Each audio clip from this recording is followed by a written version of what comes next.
Hi, everyone, and welcome back to Behind the Numbers. My name is Dave Bookbinder. I'm a Senior Director at CFGI, and this is the program where we dig deeper to understand what really matters most in business. So if you're in business, you no doubt have a lot of initiatives on your plate at any one given time. So the big question is, how do we get stuff done? Today we're going to answer that question with my guest, Michael Taylor, who's the principal and co-founder of SchellingPoint. Michael, welcome to Behind the Numbers. Dave, thank you very much. Look forward to being here. Why don't you tell the audience a little bit about who you are and what you do with SchellingPoint? Thanks, Dave. Yes, at SchellingPoint, we started as a research initiative, spending a couple of years looking at what we call strategic collaborations. So think of those as strategies, transformations, mergers, innovation processes, all the things that organizations do to advance them forward and move them on. The research that we started carries on today. We've currently researched over 330 initiatives of this nature, and we use that research to identify opportunities to improve the rate at which people are able to put together goals and plans and actually get the results they're looking for. Great. Before we jump in, so SchellingPoint, it's more than just an interesting name. There's a little story behind that. Why don't you tell the audience about that? What is a SchellingPoint? When we were conducting the research and we were looking at what's going on in groups and how they collaborate to perform, to produce results, we were drawing on various knowledge bases. And Professor Thomas Schelling is a game theorist. He was a Harvard professor, and his work is in the theory of interdependent decision-making. Collaborative actions, groups of people working together on strategies and things, those are collaborative actions. We took Professor Schelling's work. A Schelling point is named after Professor Schelling. A Schelling point is the focal point that gives a group of like-minded individuals their common purpose, and groups with strong Schelling points can coordinate their action with minimal communication. So when we're all heavily like-minded about why we're doing this, where we're going with it, how we're getting there, what we have to overcome, then we can flow. Unfortunately, flow rarely occurs, but that's the backdrop to it. And we started using his work in the research, and actually that same year he was awarded the Nobel Prize for Economics because of this and other work that he's done. So that's where our company name comes from. Yeah, and that's a good launching point for the topics that we're going to be talking about today. So you've mentioned that you've done a lot of research, and we'll talk about that. But in the course of your research, is there a theme regarding how many organizational initiatives are in play at any one point in time? When most people think about a strategic objective, they're focused on their particular thing. But as an organization, there's lots of things going on.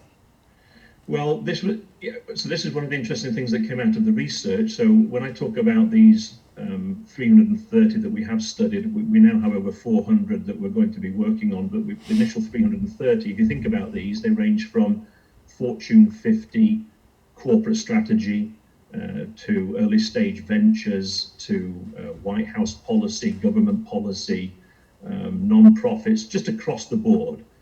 And in terms of when we looked at them all, they fall into a pattern.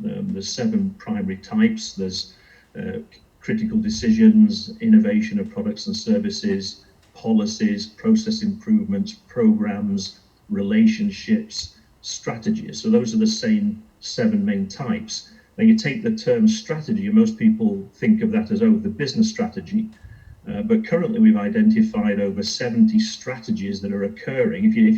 If you understand that a strategy is the general term for a set of goals with the plans to attain them, if you look at an organization at any point in time throughout an organization, there's dozens of strategic collaborations either being set up or in process.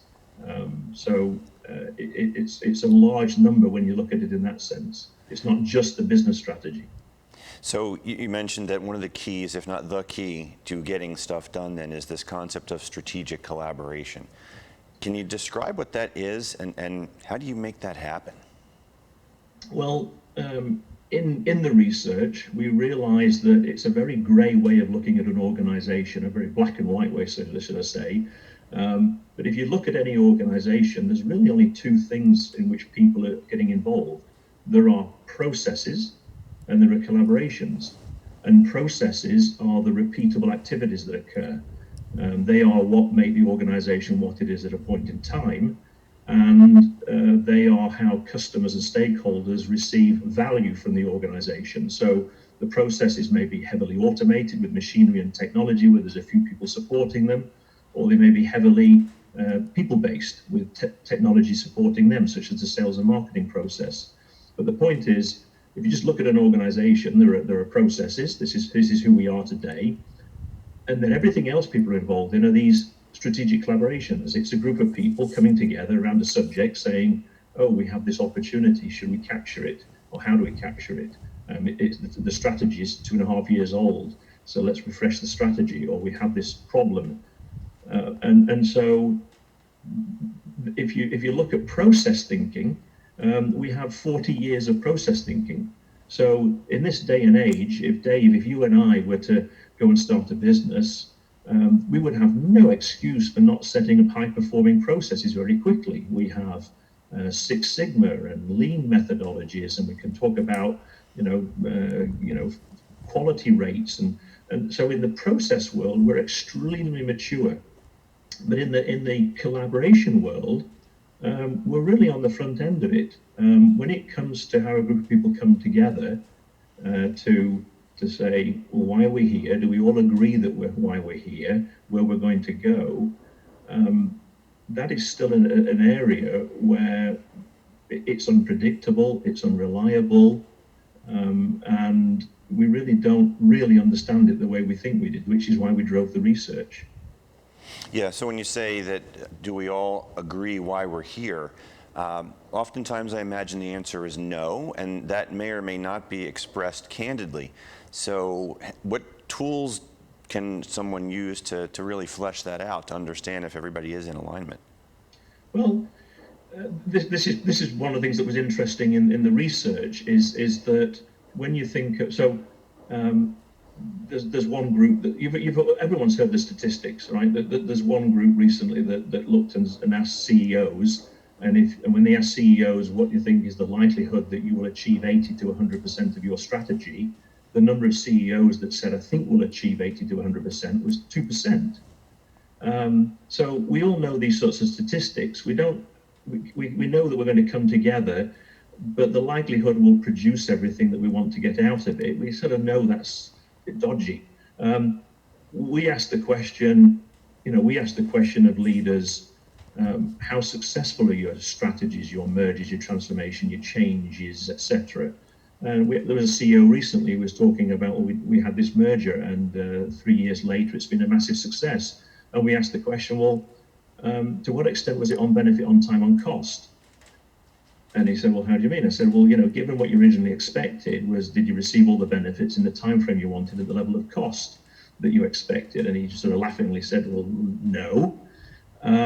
When we asked, so in the research, when we asked that question, currently only 8% of initiatives of these initiatives that groups set out on achieve that core target, which wouldn't be very good if it was your surgeon you were talking to, or your attorney, or your accountant.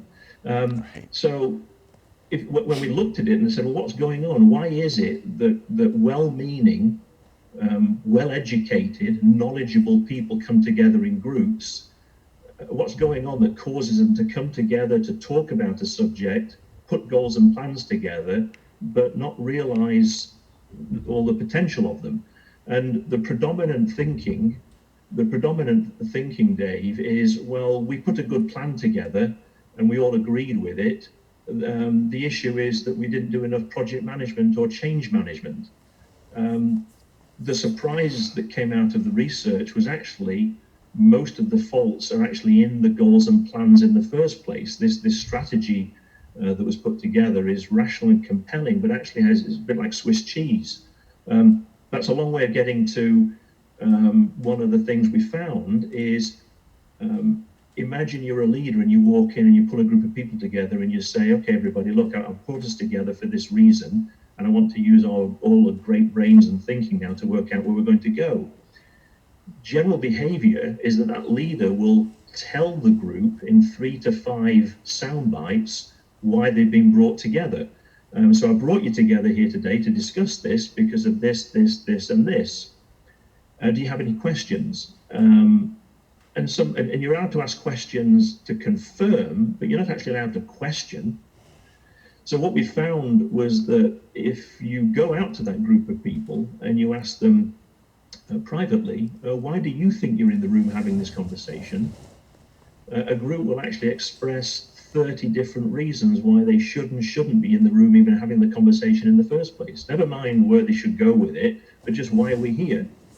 When you play those 30 back to everybody and said, this is what you and your colleagues said about why you should or shouldn't be in this room discussing this thing, out of the 30, they only agree with 6 of them. And it's not the same 6 that the leader expressed in the first place. So one of the initial issues that we found is that just in terms of what is known as the case for action, groups are not starting with a single shared case for action. Everyone has their own view of why we're here, and that's very important. That's a fundamental issue for 2 reasons. One is that my view of where I am today drives my view of where I see the future being. So if you have everybody with a different view of where we are today, you have all these different views of where the future should be. And the other one is, I think that's probably part of what you were getting at, is if I'm sitting there wondering why should I be in the room in the first place, but I can't really say that or question it, then my commitment and engagement in the process is going to drop accordingly. So all these little examples like this we've found are going on in the actual collaboration process, putting together the goals and plans in the first place. Right. So talk a little bit, I'm going to give you a chance to brag just a little bit about what you guys do and how you may be able to help an organization so that we can all understand where the missing links may be. Well, the thing that's come out of the research that we've done, that we've now turned into methods that we teach at business schools and in education for leaders and consultants, and we've turned it into capabilities that people can use, is if you think about it today, so we are in the end of September, and so there's going to be leadership teams talking about 2021 and 2022, and they've got 2 options really. It's either a case of, well, look, we'll have these conversations. It used to be we'll go into the workshop, we'll go into the offsite, we'll do a 2-day strategic retreat, or because these days it's all virtual. But basically, you've got 2 options. One is we'll do it ourselves, and then the other one is we'll hire a consultant. This subject is so important that we'll bring a consultant in. So what we found in both cases is that the knowledge of the subject, we're in this industry, this is what's going on, between the people themselves and maybe consultants they bring in, there's no shortage of understanding of the situation and uncertainties and where things are going. But when you look at the underlying process where you ask them, how are you going to choose what to talk about? How are you going to choose in what sequence to talk about it? How are you going to talk about it? And how do you do that so that you actually come up with not just a set of rational and compelling goals and plans, but ones that are the most valuable, viable, and genuinely endorsed by everybody? And basically, I'm making a generalism here, but generally, we're working from methodologies that were designed back in the 1960s and 1970s. If you look at the way groups come together and hold conversations and put agendas together and do research before the meetings, even management consulting methodologies that are in play today, the underlying origins of the process of how it's done goes back to the 70s. And whereas other industries have improved and innovated, this area of business has for half a century almost stayed the same. So again, to get to your question, by identifying how does a group, when they come together around a subject, how do they choose what to talk about, and how do they choose what to talk about in the sequence in which they talk about it and how to talk about it, so they can take the shortest path to something that truly is solid. That's where our methods and capabilities come in. And so there are companies out there now that are using the Schelling method for putting together goals and plans, rather than, I'll say, the two conventional options. Michael, if folks watching and listening want to get in contact with you, what's the best way to reach you? The best way simply is, my email address is mtaylor, Michael Taylor, so mtaylor, Mtaylor, at schellingpoint.com, and that's SchellingPoint.com, or info@schellingpoint.com, and that's where people send messages in and say, I've got this situation, we have this business problem, we have this issue we're dealing with, we want this strategy we want to create, or this decision to make. So send a note there, I'd be happy to respond. Great. We're going to take a quick commercial break. Michael, don't go anywhere. We'll be right back after this quick pause. Okay.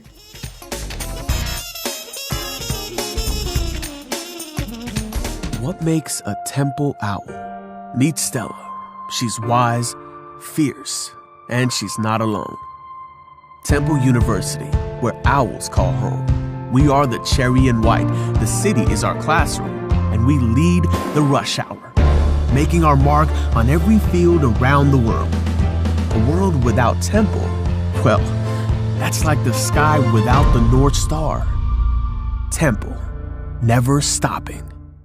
The family law firm of Shemtab Dragonovsky Taylor will help you move through and beyond your divorce. We are a full-service boutique family law firm located in Blue Bell, Pennsylvania. We handle cases in Montgomery County, Chester, Bucks, Delaware, and Philadelphia counties. We have 6 highly experienced lawyers and have represented clients for more than 30 years regarding these issues.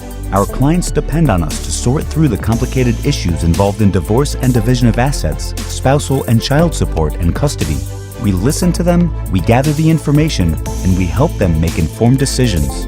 We pride ourselves in our knowledge and our experience. We try to settle cases when we can, but we zealously advocate for our clients at trial as experienced and successful litigators. If you need help on any of these family life issues, please call us for an appointment at 215-542-2105 or check us out on our website at www.shemtablaw.com.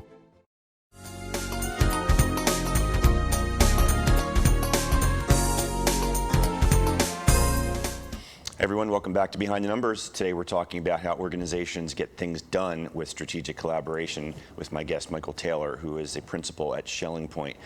Michael, I want to start off this second segment here by, I guess, expounding on some of the research that you've done, because I understand that you're going to be releasing a book that basically synthesizes all of that for us.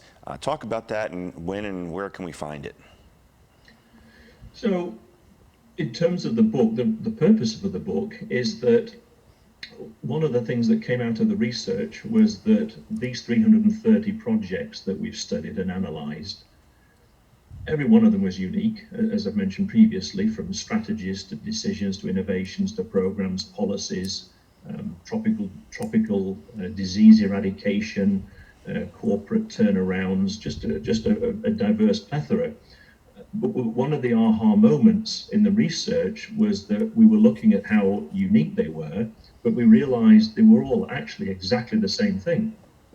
The commonality amongst every single one of them was that there was a group of people coming together around a subject where they had to agree why they were going to discuss it and consider taking action on it. And then they had to then say, right, what are we going to talk about, etc., and come up with these goals and plans that are, most valuable, viable, and genuinely endorsed, that then we hand over to implementation. And so once we realized that, hold on a minute, we can take this common collaboration process, and we can use this common collaboration process with a Fortune 50 corporation on business strategy. We can use it with an early stage venture that's just been funded on their growth plans. We can use it with governments on policy creation. So once we realized that we had the meta process, then one of the things, of course, that you do with the process is you ask the question, well, how do we make it robust? How do we make it fast and efficient? And part of that was putting technology behind it. So there's pieces of technology that we put behind it so people can do it correctly and rapidly. But these items that I mentioned previously, which is, well, when you first come together, don't just tell the group, here's why I have brought you together, but actually one of the first aspects of strategic collaboration is to confirm that everybody's all together there for the same reason. So that is one of, I'll say, 33 changes in how we should conduct a strategic collaboration that currently we've identified from the research. So the idea behind the book is to, here at SchellingPoint, again, our purpose, our whole mission is to enable leaders, CEOs, leadership teams. By the way, we look at these strategic collaborations as either being within one organization, so it's our strategy, or between pairs of organizations, so our merger, our strategic alliance, our partnership, our outsourcing contract, our customer relationship, and across many. So we've applied these principles to 300 organizations concurrently working together on a subject. So whether it's an individual leader or pairs or multiple wanting to advance a subject, the idea was to put this into the book so that people can take this. And one of the questions we asked in the research, it came out to one of the questions we asked.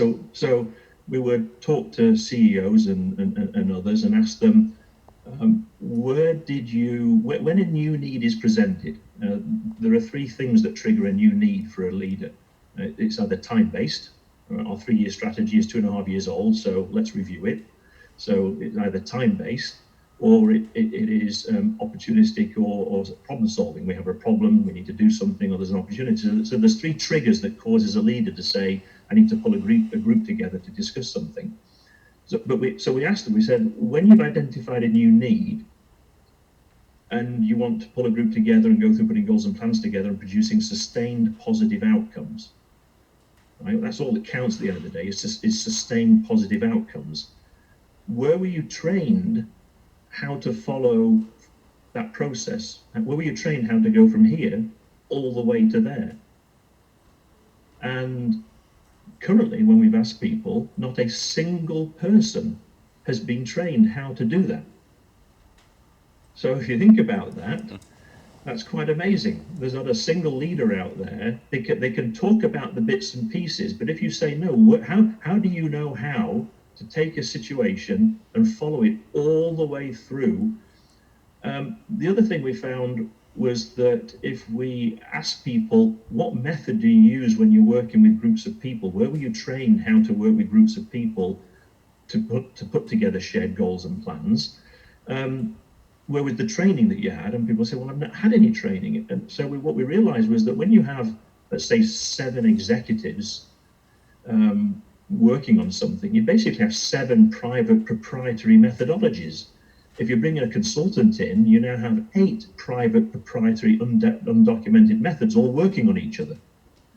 So whereas in the rest of the business, we have these repeatable processes, the problem today in businesses is that when a new need arrives, the method we're going to go from new need to sustained impact, positive impact, depends upon who that leader is or which consultant was brought in. The actual mechanics of how we're going to do it is variable.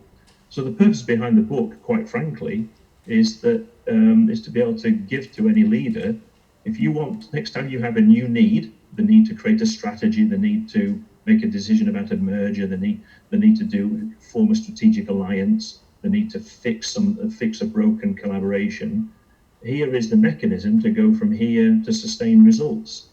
So that is the purpose of the book, is to provide management training and education that has just never existed before, but is fundamental to being an effective leader in today's world of collaborative environments. Great. Michael, we only have just a few minutes left here in the program, and I want to, in 3 minutes or less, ask you to talk about maybe a representative example. Ideally, if you could, in mergers and acquisitions, a lot of folks that tune into this program are very keen on the M&A market. They're involved in it, in the ecosystem and so forth. And maybe in that discussion, maybe offer up a tip or a trick or two that leaders can take away from this.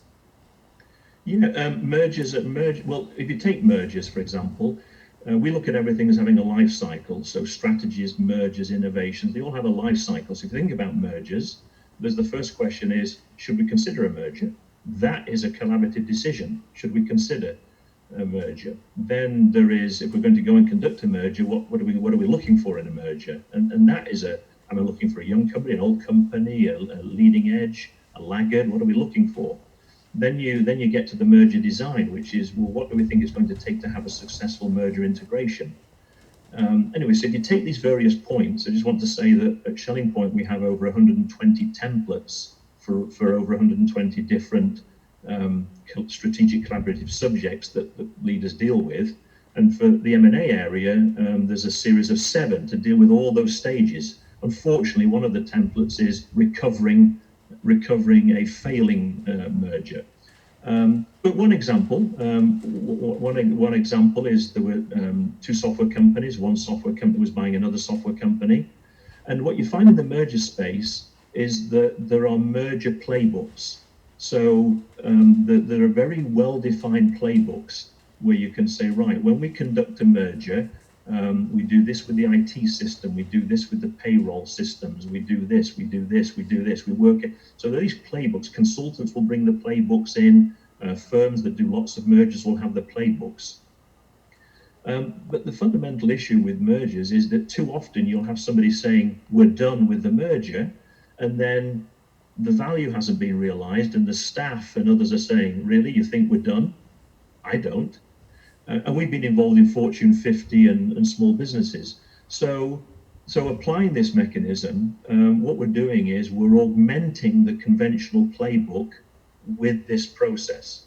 And what it's doing is it is surfacing a level of qualitative information about what does everybody believe is, why did we do the merger in the first place? You know, not the CEO going to the town hall and saying, hey, everybody, this is why we did this merger. But again, going to everybody saying, why do you think we did the merger? When you come to, well, what's a successful merger? People will typically describe that in 5 to 7 ways. Well, we'll have a broader solution set, we'll have more career opportunities for the staff, financial economy. Everybody says the same thing about a merger. But if you now go to everybody and everybody and say, if I was to ask you in 2 years' time, what does a successful merger look like? Not what did we do, but what was success? What did we create? On average, you'll have 18 definitions of success, of outcomes, and there's only agreement on 5 of them. So you have to get past the classical, we did the merger for this reason. You have to go and ask everybody, what do you think success looks like, and reconcile the disagreement. And then the other issue with mergers is that they're meant to be positive. This is a positive thing that we've done this. This is opportunity, this is growth. So when you look at the risk analysis section, you'll typically, what we've counted is maybe 6 to 8 risks. We won't be able to hire enough of these people, we'll have this. What we've found is from many mergers we've been involved in, is if you go to everybody privately and say, not whining and complaining, but why won't it work? What are your concerns for being able to plan it, execute it, and sustain it? And on average, a group will express 41 reasons why it won't work. Wow. Right? So what we're basically saying is, have your methodology in your playbook, but you need to augment it with these new techniques for really making sure that there's full endorsement of everything that's occurring and why it's occurring. All right. Michael, I hate to cut you off. Unfortunately, we're out of time. Yep. We've got to cut it off there. I apologize. We've been talking today with Michael Taylor, who's a principal at SchellingPoint. And Michael, thanks for telling organizations how to better get stuff done more efficiently through strategic collaboration. And folks, you know how to reach out to Michael at SchellingPoint.com. My name is Dave Bookbinder, and I will see you next time on Behind the Numbers. Take care, everybody.